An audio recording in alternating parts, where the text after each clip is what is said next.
Hi everyone, എല്ലാവർക്കും നമസ്കാരം. Divine hill മലയാളൻ്റെ ആർട്ടിൻ്റെ ഒരു പുതിയ വീഡിയോയിലേക്ക് എല്ലാവർക്കും സ്വാഗതം. നിങ്ങൾ എല്ലാവരും സുഖമായിട്ടിരിക്കുന്നു എന്ന് കരുതുന്നു. അപ്പോൾ ഇന്നത്തെ റിലേഷൻഷിപ്പ് റീഡിംഗ് ആണ്. അപ്പോൾ നമുക്ക് നോക്കാം. ഇന്ന് തേർഡ് പാർട്ടിയാണ് നോക്കാൻ പോകുന്നത് കേട്ടോ. കുറേ കമൻറ്റ്സ് വന്നിട്ടുണ്ടായിരുന്നു, കുറേ റിക്വസ്റ്റ് വന്നിട്ടുണ്ടായിരുന്നു. തേർഡ് പാർട്ടി ഒന്ന് നോക്കുമെന്ന് ചോദിച്ചിട്ട് ജസ്റ്റ് ഒന്ന് നോക്കാം. തേർഡ് പാർട്ടി ഇല്ലാത്തവരാരും തന്നെ തേർഡ് പാർട്ടി റിലേഷൻഷിപ്പ് അല്ലെങ്കിൽ തേർഡ് പാർട്ടി റീഡിംഗ് കാണാതിരിക്കുക. ഇത് കാണണമെന്ന് ആവശ്യമുള്ള കുറേ ആൾക്കാരുണ്ട് കേട്ടോ. ചിലപ്പോൾ പേഴ്സണൽ റീഡിംഗ് എടുക്കാൻ പറ്റാത്ത കുറേ അധികം ആൾക്കാരുണ്ട്. അവർക്ക് വേണ്ടിയിട്ട് ചെയ്യുന്നതാണ്. തേർഡ് പാർട്ടി ഇല്ലാത്ത ആരും തന്നെ തേർഡ് പാർട്ടി റീഡിംഗ് കാണരുത്. നോക്കാം. തേർഡ് പാർട്ടി ആയിട്ടുള്ള കറൻറ്റ് എനർജി എന്താണ്, നിങ്ങളുടെ വ്യക്തിയും തേർഡ് പാർട്ടിയും തമ്മിലുള്ള ഒരു കറണ്ട് എനർജി.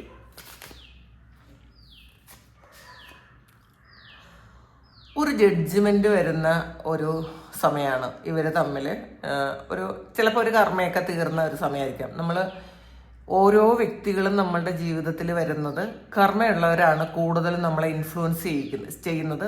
അവരുമായിട്ടൊരു കർമ്മ ഉണ്ടായിരിക്കും.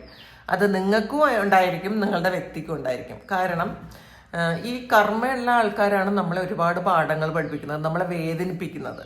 അപ്പോൾ ചിലപ്പോൾ നിങ്ങളിത് പാസ്റ്റ് ലൈഫിൽ അങ്ങോട്ട് കൊടുത്തതായിരിക്കാം, അല്ലെങ്കിൽ നിങ്ങളുടെ മനസ്സിലുള്ള ആ ഒരു വ്യക്തി ഇവർക്ക് കൊടുത്തതായിരിക്കാം ഈ ഒരു കർമ്മ. അപ്പം അതിനൊരു ജഡ്ജ്മെന്റ് വരുന്നു എന്നുള്ള ഒരു ന്യായവിധി വരുന്ന ഒരു സമയമാണ്. അല്ലെങ്കിൽ ആ ഒരു റിലേഷൻഷിപ്പിന്റെ ഒരു എൻഡിങ് ആകുന്ന ഒരു സമയമാണ് കേട്ടോ. ഒരു ഏകദേശം എൻഡ് ആയിട്ടുണ്ടായിരിക്കാം. നോക്കാം. ഹെർമിറ്റാണ്. അവരുടെ ഉള്ളിലൊരു വെളിച്ചം വരുന്നു എന്നാണ് കാണുന്നത്. നിങ്ങളുടെ വ്യക്തി ചില കാര്യങ്ങളൊക്കെ മനസ്സിലാക്കുന്നുണ്ട്. അവരുടെ ഉള്ളിൽ നിന്നും ചില കാര്യങ്ങൾ അവരുടെ സോള് തന്നെ അവർക്ക് പല കാര്യങ്ങളും പറഞ്ഞു കൊടുക്കുന്നുണ്ട്. അല്ലെങ്കിൽ ഇവർക്ക് എവിടെന്നെങ്കിലും ഗൈഡൻസ് ഒക്കെ കിട്ടുന്നുണ്ടായിരിക്കണം. ഒരു വെളിച്ചം അവരുടെ ജീവിതത്തിലേക്ക് വരുന്നു. എങ്ങനെയാണ് പോകേണ്ടത്, എങ്ങോട്ടാണ് പോകേണ്ടത്, അത് നമ്മളിപ്പോൾ പോണ വഴി ശരിയാണോ എന്നൊക്കെ അവർ ചിന്തിക്കുന്നു. ഇപ്പം ചിലപ്പോൾ അവർ ഗൈഡൻസ് അവർക്ക് തന്നെ കിട്ടുന്നുണ്ടായിരിക്കാം, ചിലപ്പം അവരാരിൽ നിന്നെങ്കിലും ഒരു ഗൈഡൻസ് എടുക്കുന്നുണ്ടായിരിക്കും. എന്തായാലും ഒരു നല്ല ഗൈഡൻസ് കിട്ടുന്ന ഒരു സമയമാണ് ഈ ഒരു സമയം. അല്ലെങ്കിൽ ഇത് അവർ സ്പിരിച്വൽ ആകുന്നുണ്ടായിരിക്കാം. അപ്പോൾ അവർക്ക് തന്നെ മനസ്സിലാകും അവരുടെ പാസ്റ്റിൽ ചെയ്തത് എന്തൊക്കെയാണ് ശരി, എന്തൊക്കെയാണ് തെറ്റ്, എന്താണ് അവരുടെ ജീവിതത്തിൽ സംഭവിച്ചത്, അവർ എന്തെങ്കിലും മിസ്റ്റേക്ക് ഒക്കെ ചെയ്തിട്ടുണ്ടോ എന്നൊക്കെ, ഇത് എന്തെങ്കിലും മാറ്റേണ്ടതുണ്ടോ എന്നൊക്കെ അവർ ഈ ഒരു സമയം ചിന്തിക്കുന്നുണ്ട്. ഇതിൽ സ്റ്റാറാണ് വന്നിട്ടുള്ളത്. ഈ സ്റ്റാറിൻ്റെ ഒരു ഷാഡോ സൈഡാണ്. അപ്പം ഇതിൽ ചിലപ്പോൾ തേർഡ് പാർട്ടി ഇവരിൽ നിന്ന് വീണ്ടും ഒരു സ്നേഹം വീണ്ടും ആഗ്രഹിക്കുന്നുണ്ടായിരിക്കും. വീണ്ടും ഇത് കോരി എടുക്കുന്ന ഒരു എനർജിയാണ് കാണുന്നത്. കൊടുക്കുന്നില്ല, പക്ഷേ അങ്ങോട്ട് കൊടുക്കുന്നില്ല. പക്ഷെ ഇവരുടെ എനർജി അല്ലെങ്കിൽ ഇവരുടെ ഒരു സ്നേഹം അവർക്ക് വേണമെന്ന് അവരാഗ്രഹിക്കുന്നുണ്ടായിരിക്കണം. പക്ഷേ ഇവരത് ഇപ്പൊ കൊടുക്കാൻ വില്ലിങ് അല്ല, പൂർണ്ണമായിട്ടും അങ്ങനെ കൊടുക്കാൻ വില്ലിങ് അല്ല. കാരണം ഈ ഒരു റിലേഷൻഷിപ്പ് ഏകദേശമൊക്കെ എൻഡ് ആയ ഒരു എനർജിയാണ്. അത് ഇവർക്ക് തിരിച്ചറിവ് വരുന്നൊരു സമയം കൂടിയാണ്.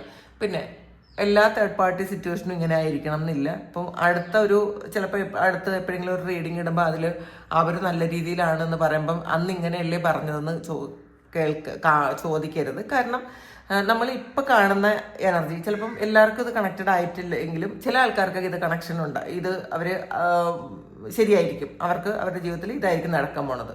അപ്പം അതുകൊണ്ടാണ് കേട്ടോ.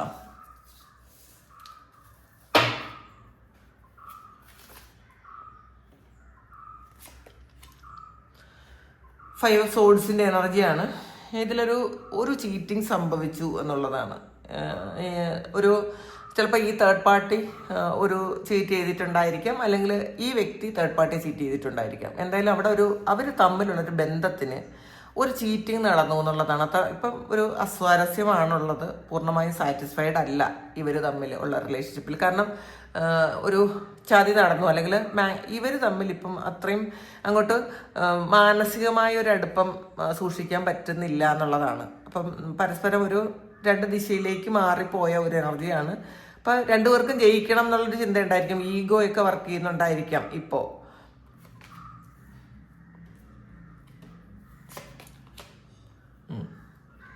സിക്സ് ഓഫ് സോഡ്സിൻ്റെ എനർജിയാണ്. ഇതൊരു യാത്ര അവസാനിച്ച ഒരു എനർജിയാണ് കാണുന്നത്. കണ്ടല്ലോ, ഇത് യാത്ര ചെയ്തുകൊണ്ടിരുന്ന ബോട്ട് നശിച്ചു പോയി, അത് പൊട്ടിപ്പോയി. ഇത് കരയിലാണുള്ളത്.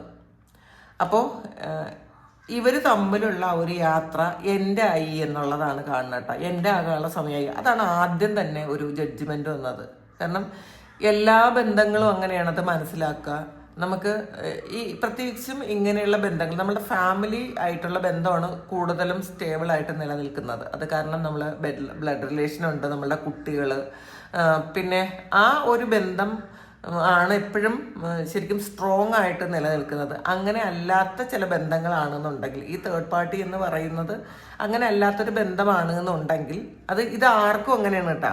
നമ്മളുടെ കൂടുതലും നമ്മൾ ഫാമിലിക്ക് പ്രയോറിറ്റി കൊടുക്കുന്നതായിരിക്കും നല്ലത്. റിലേഷൻഷിപ്പ് ഉണ്ടാകരുത് എന്നൊന്നല്ല, എന്നാലും നമ്മൾ ഫാമിലിയെ വിട്ട് കളയാൻ പാടില്ല. അപ്പം ഈ ഒരു റിലേഷൻഷിപ്പ് എന്ന് പറയുന്നത് ശരിക്കും ഒരു യാത്ര അവസാനിച്ച പോലെ, പൂർണ്ണത എത്താതെ യാത്ര അവസാനിച്ചു, ഡെസ്റ്റിനിയിൽ എത്താതെ, അവിടെ ആ ഒരു ഇതിലെത്താതെ ഈ പകുതിയിൽ ഒരു യാത്ര അവസാനിച്ചു എന്നുള്ളതാണ് കാണുന്നത് കേട്ടോ. ഇതിൻ്റെ ഒരു ഈ സൈഡ് വരുമ്പോൾ, ഒരു നല്ല സൈഡ് വരുമ്പോൾ യാത്ര പോകുന്ന ഒരു എനർജിയാണ്, ഒരിക്കൽ പ്രതീക്ഷയുണ്ട്. പക്ഷേ ഇത് നമുക്ക് കിട്ടിയത് ഈ ഒരു സൈഡാണ്. അപ്പം അതുകൊണ്ട് തന്നെ യാത്ര അവസാനിച്ചു പോയി എന്നുള്ളതാണ്, അവസാനിക്കാനുള്ള സമയമായി.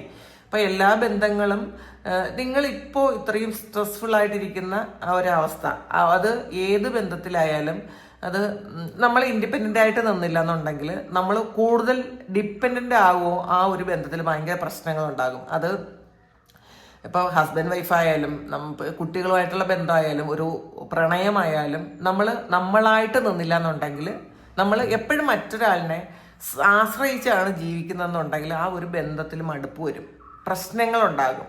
കാരണം നമ്മളെപ്പോഴും ആ ഒരാളിനെ കുറിച്ച് മാത്രം ചിന്തിച്ചുകൊണ്ടേയിരിക്കും. അവരെന്തായിരിക്കും ചെയ്യണത്, ഇപ്പം അവരെന്തായിരിക്കും, കാരണം നമുക്ക് വേറെ ജോലിയൊന്നും ഇല്ലല്ലോ, നമ്മളെക്കുറിച്ച് ചിന്തിക്കാനുള്ള സമയമില്ല, നമ്മുടെ ഗ്രോത്തിന് എന്ത് വേണമെന്ന് ചിന്തിക്കാനുള്ള പറ്റൂല.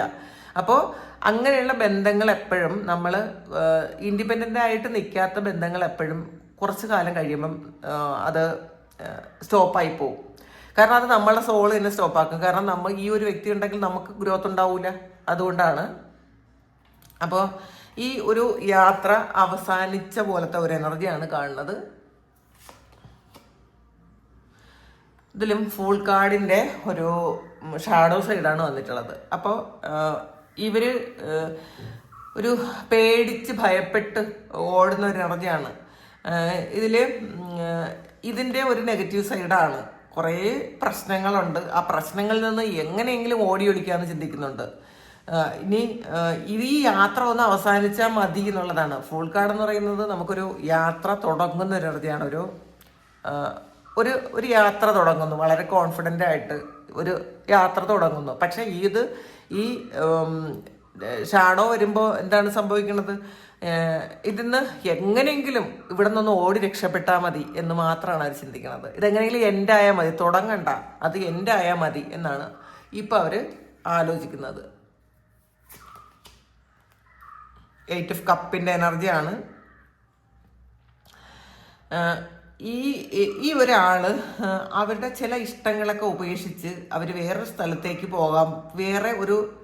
വേറെ കാര്യങ്ങളുണ്ട് അവരുടെ മുന്നിൽ, വളരെ നല്ല കുറേ കാര്യങ്ങൾ, അവർ ആഗ്രഹിക്കുന്ന കുറേ കാര്യങ്ങൾ, അതിലേക്ക് ഫോക്കസ് ചെയ്യുന്ന ഒരു എനർജിയാണ്. അവരെ വെയിറ്റ് ചെയ്യുന്ന കുറേ കാര്യങ്ങളുണ്ടെങ്കിലും അവരതിൽ കോൺസെൻട്രേറ്റ് ചെയ്യുന്നില്ല, അവരതിൽ സമയം കൊടുക്കുന്നില്ല, അവർക്കത് ആവശ്യമില്ല എന്നുള്ളതാണ്. അപ്പം അത് തന്നെ വിട്ടുപോകുന്ന ഒരു എനർജിയാണ് ഇതിനകത്ത്. ഇതിൽ ചിലപ്പം ഒരുപാട് കാര്യങ്ങളുണ്ടായിരിക്കും. ഈ തേർഡ് പാർട്ടി ആയിട്ടുള്ള റിലേഷൻഷിപ്പിൽ ഒരുപാട് കാര്യങ്ങളുണ്ടായിരിക്കും, ഒരുപാട് സ്നേഹവും ഒക്കെ ഉണ്ടായിരുന്നു എന്ന് തന്നെയാണ് ഇതിനകത്ത് കാണുന്നത്. പക്ഷേ ഈ ഒരു സമയം അവരത് ആഗ്രഹിക്കുന്നില്ല എന്നാണ് കാണുന്നത്. 9 ഓഫ് പെന്റക്കിൾസിന്റെ എനർജിയാണ്. അപ്പോൾ ഈ ഒരു കാര്യം വിട്ട് അവര് വേണ്ട ഒരു സ്ഥലത്തേക്ക് തിരിച്ചെത്തുന്ന എനർജിയാണ് കേട്ടോ. 9 ഓഫ് പെന്റക്കിൾ അതാണ്. അവര് വേറൊരു ഡെസ്റ്റിനിയിലാണ് അവർ എത്തേണ്ടതെന്ന് അവർക്ക് മനസ്സിലാകുന്നുണ്ട്. അപ്പം അവിടെയാണ് അവർ സന്തോഷം കണ്ടെത്തുന്നതെന്ന് മനസ്സിലാകുന്നുണ്ട്. ആ ഒരു യാത്ര അവർ തുടങ്ങിക്കഴിഞ്ഞു എന്നാണ് ഇതിനകത്ത് കാണുന്നത്. അപ്പോൾ ബോട്ടം വന്നിട്ടുള്ളത് ക്യൂൻ ഓഫ് വാൻസിൻ്റെ എനർജിയാണ്. ശരിക്കും ആരെയും ബുദ്ധിമുട്ടിക്കാതെ, ആരെയും വേദനിപ്പിക്കാതെ, എന്നാൽ സ്ട്രോങ് ആയിട്ടുള്ളൊരു തീരുമാനമെടുത്ത് മുന്നോട്ട് പോകാൻ അവർക്കൊരു ഈ ഒരു സമയം അവർക്ക് അങ്ങനെ ഒരു തെളിച്ച് അവരുടെ മനസ്സിൽ കൊടുക്കുന്നു എന്നുള്ളതാണ് കാണുന്നത്. അപ്പോൾ ഇതാണ് തേർഡ് പാർട്ടി ആയിട്ടുള്ള ഒരു ഇപ്പോഴത്തെ ഒരു കറണ്ട് സിറ്റുവേഷൻ. അപ്പോൾ ഇത് നിങ്ങൾക്ക് നിങ്ങളുടെ സിറ്റുവേഷനുമായിട്ട് മാച്ച് ആകുന്നുണ്ടെങ്കിൽ നിങ്ങൾ കമൻറ്റ് ചെയ്യുക. നിങ്ങൾക്ക് ആർക്കെങ്കിലും പേഴ്സണൽ റീഡിങ് വേണമെങ്കിൽ എൻ്റെ വാട്സപ്പ് നമ്പറിൽ കോൺടാക്ട് ചെയ്യാം. Thank you. നമുക്കൊരു പുതിയ വീഡിയോ ആയിട്ട് വീണ്ടും കാണാം. എല്ലാവരും സുഖമായിട്ട് സന്തോഷമായിട്ട് സമാധാനമായിട്ട് ഇരിക്കട്ടെ എന്ന് പ്രാർത്ഥിക്കുന്നു. നിങ്ങളുടെ എല്ലാ കാര്യങ്ങളും ഭംഗിയായിട്ട് നടക്കാൻ ദൈവം അനുഗ്രഹിക്കട്ടെ. Thank you. ഒരുപാട് സ്നേഹം, ഒരുപാട് നന്ദി. Thank you.